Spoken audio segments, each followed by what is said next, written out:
आपल्या परिसरातील राजकीय, क्राईम व सामाजिक अपडेट जाणून घेण्यासाठी पाहत रहा स्टार वन न्यूज वर्तमान.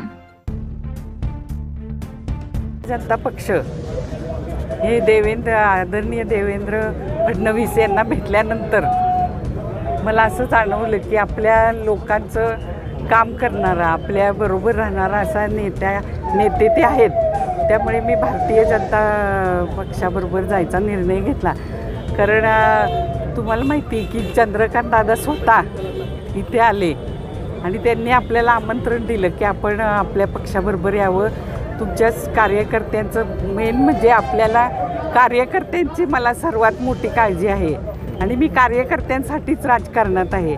त्यामुळे कार्यकर्त्यांना कसं पुढे जाता येईल किंवा आपल्या सांगलीचं भलं कसं होईल यासाठी मी हा निर्णय घेतलेला आहे. आणि मी मुख्यमंत्री देवेंद्र फडणवीस यांना हे एवढंच सांगितलं की तुमच्या उपस्थितीतच माझा प्रवेश व्हावा आणि त्यांनी ते मान्य पण केलं. आणि तुमच्या प्रत्येक कार्यकर्त्याला न्याय कसा मिळेल याचा मी तुम्हाला शब्द देतो असा शब्द त्यांनी दिल्यामुळे मी आता भारतीय जनता पक्षात जायचा निर्णय घेतलेला आहे. चर्चा सुरू होती. राष्ट्रवादी अजित पवार यापैकी भाजप का निवडला सांगितलं की आत्ताच. अजितदादांची काय चर्चा झाली होती, त्यापेक्षा काय उजवं वाटलं भाजपमध्ये? नाही, भाजप हा राष्ट्रीय पक्ष आहे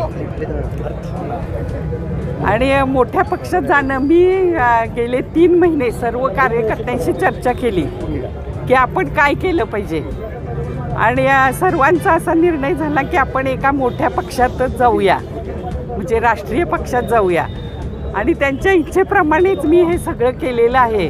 कारण गेले 2-3 महिने मी त्यांच्याशी सगळ्यांशी, अगदी सिनियर लोकांशी किंवा आपल्या सर्व कार्यकर्त्यांशी मी बोलली आहे आणि त्यांनी जो निर्णय दिला आहे तो मी मान्य केला आहे. आणि मी ते सुद्धा सांगितलं आहे की माझे कार्यकर्ते जे म्हणतील ते मी करणार आहे. कौटुंबिक पातळीवर चर्चा झालीत का? कारण आपले जावई बापू काँग्रेसमध्ये आहेत, विशालदादांचं तुमचं राजकीय बॉन्डिंग चांगलं झालं अलीकडच्या काळात. दोघांची कन्सर्न झाले का? दोघांचं काय मत आहे?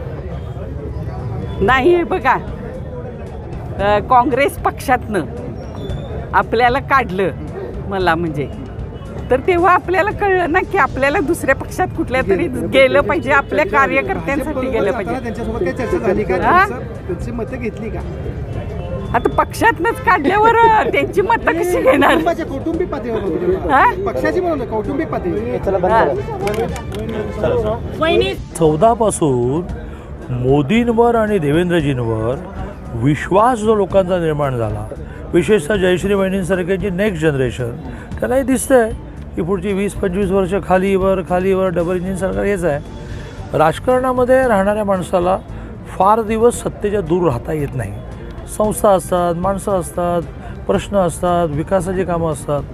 आणि त्यामुळे आत्ताचं महाराष्ट्राचं सरकार कोणी भविष्यकाराने जरी सांगितलं तरी ते काय 29 शिवाय जात नाही. दिल्लीतलं सरकारसुद्धा 29 शिवाय जात नाही. अशा वेळेला ज्यांचं संस्था जीवन आहे ते बरा ऑप्शन शोधतात. हां, बोला. शेवटच्या घटकाला न्याय देणार वसंतदादाच्या घराण्याच्या वारसदारांना भाजप न्याय देईल का? 100% न्याय देईल. आणि केवळ जयश्री वहिनींना नाही, तर जयश्री वहिनींचा स्वभाव ज्या प्रकारचा आम्ही पाहिला, मी बहुधा वहिनींना पहिल्यांदाच भेटलो, गर्दीत भेटलो असेल पण असे पहिल्यांदा भेटलो. आणि मला खूप वैशिष्ट्य त्याची लक्षात आली. वसंतदादांनी आणि मदन भाऊंनी जे सर्वसामान्य माणसाचं हित पाहिलं तेच त्या पाहतात. काल जेव्हा आम्ही प्रस्ताव मांडला की तुम्हा 3 जणांना, तुम्ही आणि मुले, आम्ही लगेचच बँकेच्या जोखडातून मुक्त करतो, त्यामुळे बिलकुल नाही, सगळ्यांचं एकदम बघायचं.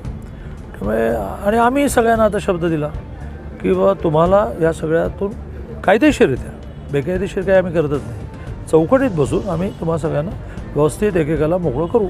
जिल्ह्यात अजून भाजपमध्ये इनकमिंग कोण आहेत का? मोठे नेते वगैरे इनकमिंग भाजपमध्ये प्रवेश? विशाल पाटील यांना तुम्ही अनेक वेळा ऑफर दिले, त्यांनी आजही ऑफर देतो, जाहीरपणे ऑफर देतो. चांगल्या माणसाला आहे बघा, राजकारणामध्ये तुम्ही जर इंग्लिश शब्द आहे फ्लेक्झिबल, म्हणजे काय, तर पटकन तुम्ही स्वतःला बदलू शकलं पाहिजे. फ्लेक्झिबल नसाल तर तुमची पार्टी स्टॅग्नंट होते. म्हणजे काय, तर पाणी जसं वाहताना मध्ये दगड आला, इथे गटर होतं, दगड काढला की पाणी, गटर नसतं, दगड आला. तसं राजकारणामध्ये स्टॅग्नेशन यायचं नसेल तर तुम्ही खूप फ्लेक्झिबल व्हायला लागतं. तसं विशाल पाटील तरुण आहेत, खासदार आहेत, हुशार आहेत, अभ्यासू आहेत, आम्ही म्हणतो ते प्रतिसाद देतील. आज सकाळी एका कार्यक्रम आम्ही एकत्र होतो, ते म्हणाले दादा घाईने चाललात, म्हटलं तुझ्या घरी चाललो. तो हसला, तो म्हणाला की बरोबर जा जा म्हणाला, जा म्हणाला उत्साहाने. मग म्हणाला पण प्रत्यक्ष तुझ्या घरी कधी यायचं ते सांग. तर त्यावर ते हसले, बाकी काय बोलले. कोणते गुण तुम्हाला त्यांचे आवडतात जास्त कोणाचे? करून? विशाल पाटील यांचे. विशाल पाटलांचा एक स्वभाव मला बिलकुल आवडत नाही. थोडे ते आतताई आहेत, उतावळी आहेत. डेप्थ त्यांनी वाढवली पाहिजे, पण ती डेप्थ वाढवली पाहिजे याची जाणीव त्यांना आहे. हा त्यांचा गुण आहे. राजकारणामध्ये आपण सर्व गुणसंपन्न आहे असं वाटतं, मग घोटाळा होतो. विषय त्याला जाणीव आहे की आपल्याला संधी मिळाली आहे तर आपल्याला करायचं आहे. पण ते नाही आले तर आम्ही आत्तापासून 29चा आमचा कॅन्डिडेट तयार करू. आणि देवेंद्रजीने ठरवलं तर ते काही करतात. अशा बातम्या पाहण्यासाठी आमच्या चॅनेलला लाईक, शेअर, सबस्क्राईब करा.